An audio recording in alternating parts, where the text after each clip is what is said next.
Les grandes gueules. Tout sur les dessous de l'actu. Ici, l'actu rime avec liberté de ton sur Radio Espace. Mais aussi sur Espace TV tous les soirs. Merci à vous qui nous regardez à Dakar sur votre chaîne. Merci à tous ces auditeurs à l'international. Beaucoup de réactions ce matin. Avant de continuer évidemment avec notre invité ce matin, quand c'est vous le voyez à l'écran, Alpha Moussa Makadabi qui réagit du côté du RPG Arc-en-Ciel. Bonjour Lamine. Et à toute l'équipe. Khalifa Sall est victime de lui-même et des sirènes de la presse et de l'opposition pour défier les lois de la République et les principes de gestion d'une institution. Cet homme avec les champs de l'opposition, la presse se croyait sur une autre planète et se croyait intouchable et irréprochable. Khalifa Sall n'a que ses yeux pour pleurer et la République de Guinée continuera donc son chemin avec ses principes et ses valeurs.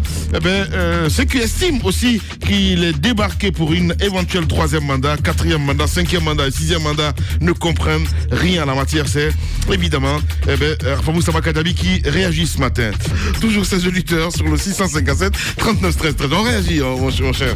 Non, mais pour terminer, Monsieur Diallo, pour terminer sur cette histoire de la Cour constitutionnelle, normalement, la dernière décision devrait revenir ici au chef de l'État, parce que l'article 45 de la Constitution lui confère quand même cette possibilité. Est-ce que vous pensez qu'il enfoncerait le clou jusqu'à entériner cette destitution du président Khalifa Sall?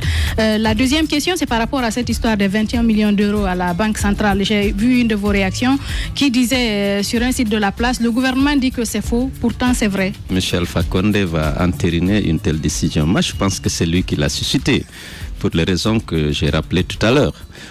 Il a besoin de s'engager dans le tripatouillage de la Constitution pour pouvoir s'octroyer un 3e mandat. Khalifa Sall a affirmé haut et fort qu'il est contre le 3e mandat. Je pense qu'il a suscité la destitution à partir de l'intérieur de la Cour avec les moyens immenses dont l'État dispose. Et donc, à cet égard, il n'y a pas de doute. Si c'est lui qui devait arbitrer, l'arbitrage risque d'être fait au détriment de Khalifa Sall. Maintenant, par rapport aux 21 millions de dollars, je pense que c'est une réalité, nous avons vu. Et d'abord, il y a beaucoup de questions qu'on doit se poser. La Banque centrale doit incarner la transparence dans un pays. C'est la référence. Et lorsqu'on la Banque centrale peut accepter de confier une mission aussi délicate à une société qu'elle ne connaît pas, les grandes gueules, qui n'a pas prouvé son expérience et ses capacités à faire face. Parce qu'il s'agit là des réserves de change du pays. Mais au-delà de ça, c'est la crédibilité du pays. Une banque centrale, ça se respecte. Lorsque vous avez la garantie de la banque centrale, vous avez de l'argent, espèce. Comment la banque centrale, qui doit donner l'exemple dans le pays, peut-elle choisir quelqu'un sur la base d'une relation personnelle? Toi aussi, on va t'aider à avoir de l'argent, on va te confier cette mission. On lui donne, pour commencer, plus de 60 millions de dollars. 58 millions ou 60 millions 58 millions. 58 millions. 58 millions de dollars. La première opération. Et très rapidement, on se rend compte que les fonds qui ont été remis à cet intermédiaire n'ont pas été déposés à bonne date. On constate ça, on le convoque, on dit bon, quand est-ce que tu rembourses? Il donne un calendrier qu'il ne respecte pas. En attendant, on suspend le contrat. Mais plus tard, sans que cette dette ne soit éteinte, on réactive le contrat et on continue à lui donner de l'argent. Il y a quelque chose qui ne va pas quelque part. Donc ça, c'est de la crédibilité de tout le pays qui risque d'être affecté.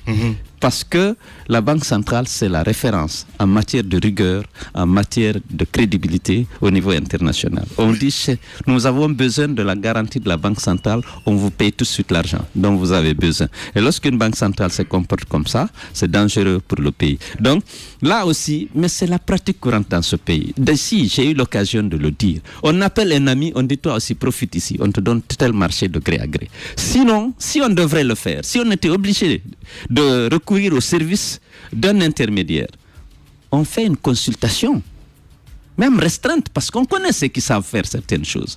C'est des choses délicates qui requièrent des garanties suffisantes de la part de ceux qui vont se charger de l'opération. On le fait, mais je dis, ce n'est pas ici de tout le temps, c'est comme ça. Actuellement, tu vas chez Alpha, il veut t'aider, va chercher une entreprise chinoise, je te donne un marché. C'est comme ça que ça se passe. Le port... Mais comment est-ce possible? Vous l'avez dit la dernière fois quand vous êtes intervenu chez nous à dire qu'ils ont manqué de vigilance. Quand vous avez travaillé à la Banque centrale. Comment est-ce possible? Non, écoutez, c'était par rapport juste au fait que des fonds ont été remis à quelqu'un qui devrait être déposé dans les 48 heures. Ces fonds ont fait 6 mois sans être déposés et que c'est comme si subitement on s'est rendu compte. C'est pas une question de maintenant. Moi, je me souviens quand vous êtes intervenu chez nous, je veux dire, cette sortie, évidemment, ça a fait beaucoup de vagues. On se rappelle aussi qu'il y a Sidya Touré qui est intervenu chez nous, qui a dit aussi qu'il y a une disparition de 8 tonnes d'or du côté de la Banque centrale. Mais comment est-ce possible? Quand on est gouverneur de la Banque centrale, ça veut dire que c'est une entreprise normale. On fait ce qu'on veut. Quand le premier vice-président, le deuxième vice-président, si tout le monde n'est pas complice, il y a quelque chose qui se passe. Moi j'avais dit, je n'ai pas de preuves. Ça, c'était des hypothèses. Je pense que c'est quelqu'un qui doit être fortement recommandé. Parce que si on ne le poursuit pas, après avoir constaté qu'un montant qui lui a été remis n'a pas été déposé dans les délais prévus, et qu'on suspende le contrat et qu'on soit obligé de le reprendre, c'est soit parce qu'on y gagne, soit on a des instructions d'en haut. Maintenant que cette affaire est connue et sur la place publique, même si au plus haut niveau on la qualifie de très sensible, et que donc parce qu'elle pourrait avoir des conséquences dommageables pour le pays et pour le commerce extérieur du pays, qu'est-ce qu'on doit exiger de l'État? Est-ce qu'il faut exiger que les fonds, s'il existe, qu'ils soient rapatriés, ou qu'est-ce qui doit être exigé? Il faut d'abord exiger de l'État la vérité. On a entendu des membres du gouvernement, les autorités de ce pays dire que c'est faux. Or, tout le monde sait que c'est vrai. Mais lorsque dans un pays, les plus hautes autorités n'ont pas de scrupules, peuvent venir dans les médias, affirmer des choses qui n'ont aucun fondement. Des gens qui représentent la République, c'est grave. On a démenti ça, on a dit que c'est faux, que c'est la presse, je crois qu'Espace même n'a pas été épargné, qui est en train d'accuser. Or, vous savez que c'est pertinemment que c'est fondé. Mais non, nous sommes dans cette République, c'est le désordre. Je vous ai parlé du désordre, le désordre partout. Il n'y a pas de scrupules, il n'y a pas de probité. Chacun fait ce qu'il est, tout le monde est à la recherche des faveurs du plus puissant, en l'occurrence le président de la République. Lui aussi, son souci, c'est d'enrichir son clan. Donc, on doit distribuer les marchés à ses amis et on surfacture et on dénonce et puis ça s'arrête là. Mais il faut noter qu'il y a un environnement qui ne permet pas de sanctionner. Je vous ai dit, j'ai insisté ici. Le rôle de l'Assemblée, c'est de voter les lois et de contrôler l'action gouvernementale. Depuis que Alpha est au pouvoir, l'opposition a fait plusieurs demandes de mise en place de commissions d'enquête parlementaire. Jamais on n'a accepté. Mais la Haute Cour de justice, la Cour constitutionnelle, a fait un rappel à l'ordre à l'Assemblée et au président de la République, leur demandant de mettre en place la Haute Cour de justice avant le 22 juin 2018. Alors que celle-là devrait être en place depuis juin 2014. Monsieur Alpha Condé sait ce qu'il fait. Comme aucune juridiction ne peut entendre un ministre, le Premier ministre ou le président de la République, il ne veut pas prendre de risque d'avoir un autre Khalifa Sall au niveau de la Haute Cour de justice qui va interpeller le président de la République pour parjure. Or, même le fait de refuser de mettre en place cette Haute Cour de justice, c'est un parjure.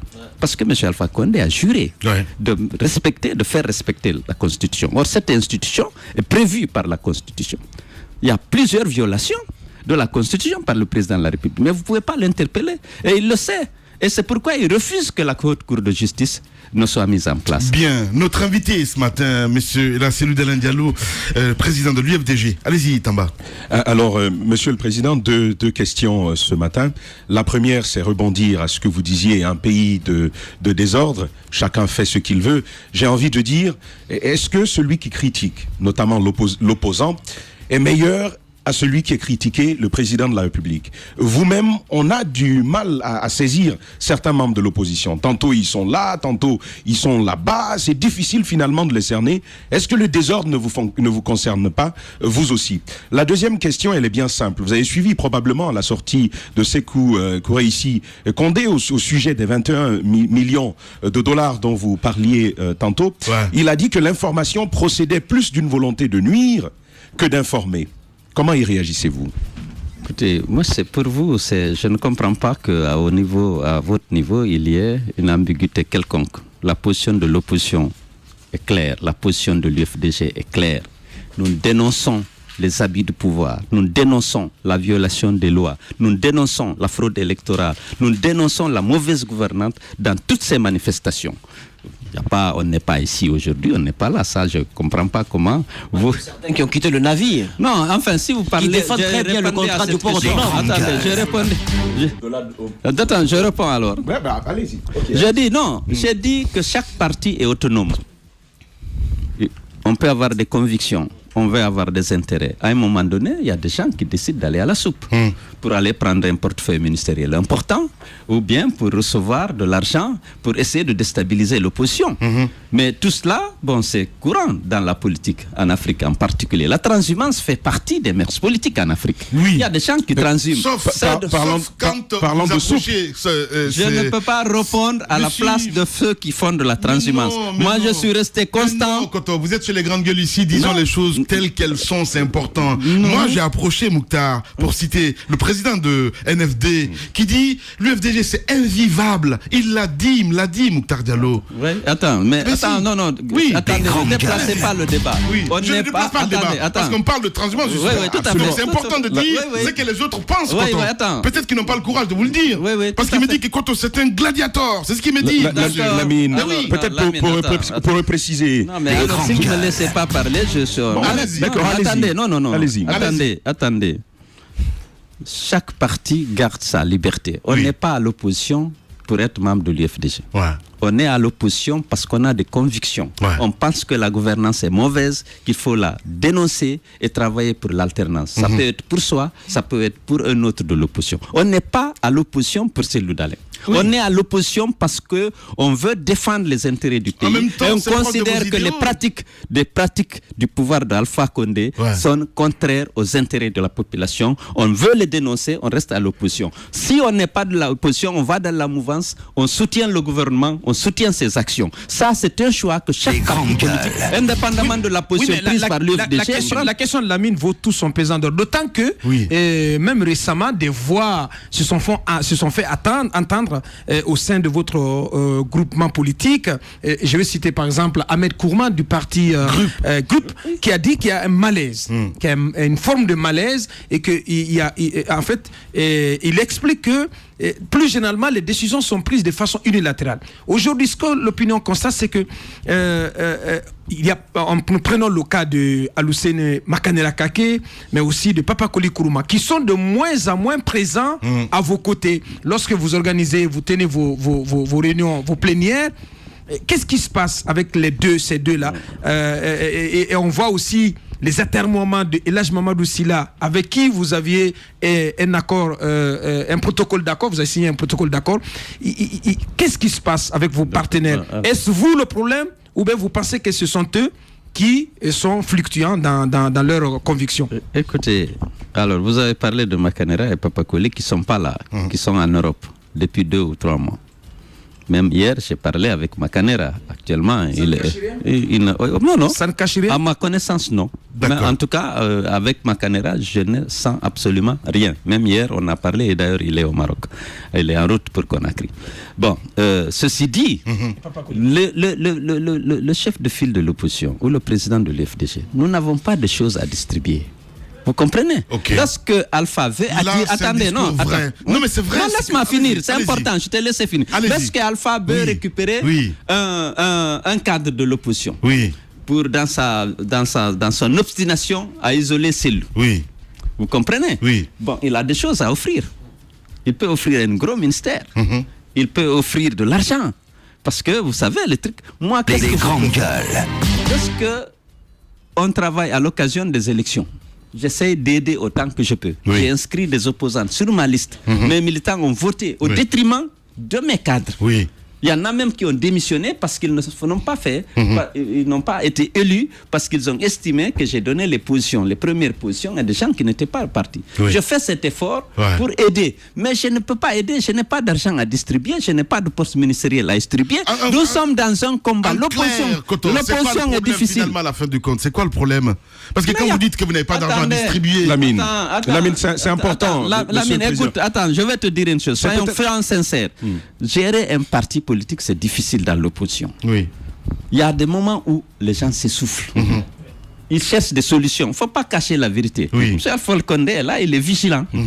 On cherche maintenant des prétextes pour aller à la soupe. C'est le chef de file de l'opposition qui est invivable, je cherche à rassembler le maximum de gens contre cette mauvaise gouvernance. Mais les gens, à un moment donné, c'est très difficile. Ouais. L'opposition, entretenir un parti politique d'opposition de longues années n'est pas aussi aisé. Il faut des moyens, il faut du souffle. Et souvent aussi, les gens, et c'est pourquoi ça n'arrive pas qu'ici, les pouvoirs font une ouverture et cherchent à récupérer les gens. Disent, bon, je vais être ministre quelques gens pour me refaire.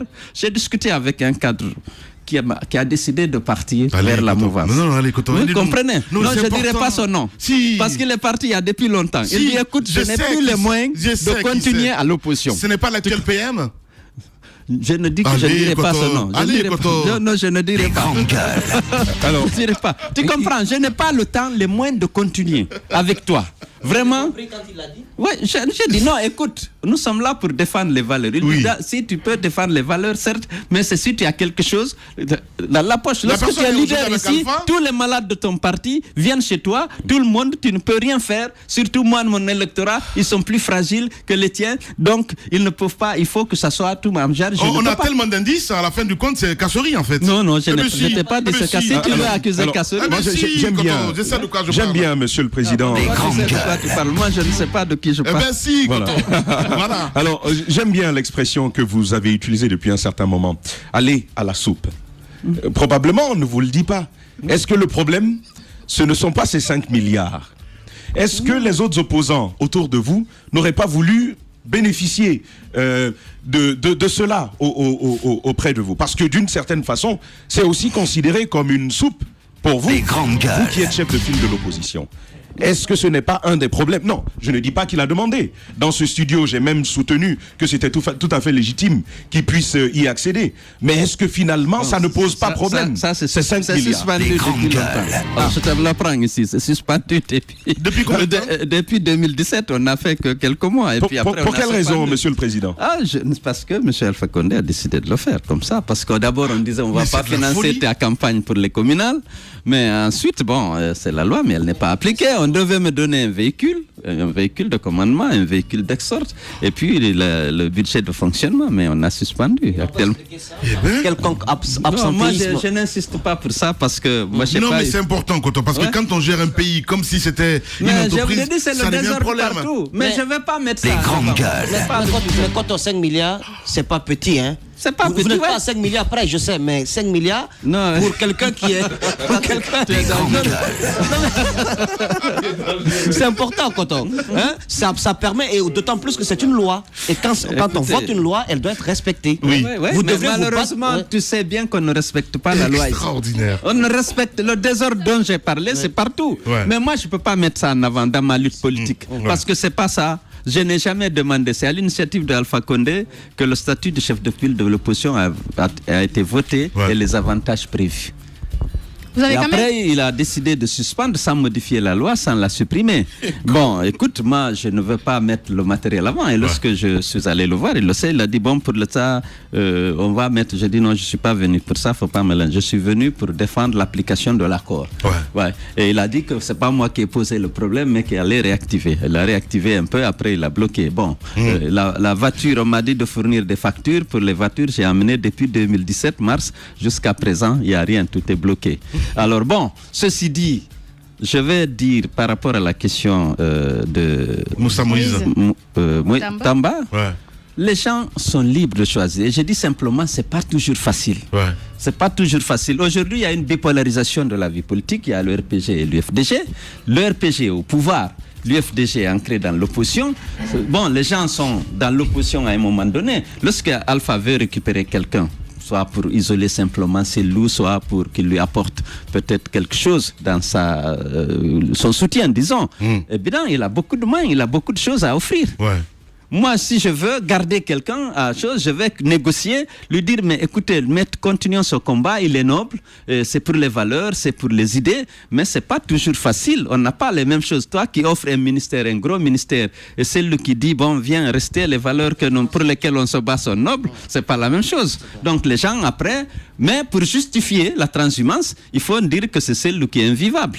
Or, ils ne sont pas là pour ces loups. Ils sont là pour le pays, pour dénoncer la mauvaise gouvernance, pour lutter, pour aller aux élections, gagner des élus. Mais il faudrait quand même le justifier. Pourquoi on a rejoint le... C'est pas facile, parce qu'ils ont passé de longues années à critiquer la gouvernance, dont ils savent qu'elle est mauvaise. Mais pour justifier ça, oui, le chef de file ne m'a pas donné ceci, il ne partage pas, il a fait ceci, il est cela. Bon, mais sinon... Pendant longtemps, ils étaient fiers d'être à l'opposition. Vous ne vous êtes pas exprimé sur le cas de Papa Koli, dont j'ai rappelé le vice-président, quand même, le vice-président est sorti pour dire qu'il y a malaise au sein de l'opposition républicaine. Quel vice-président? Le vice-président, Papa Koli, non? Ahmed Kouma, j'ai lu dans la presse, Ahmed Kouma qui dit qu'il y a un malaise. Je n'ai pas lu, je n'ai pas su. Bon, Papa Koli, pour moi, jusqu'à présent, il est dans l'opposition.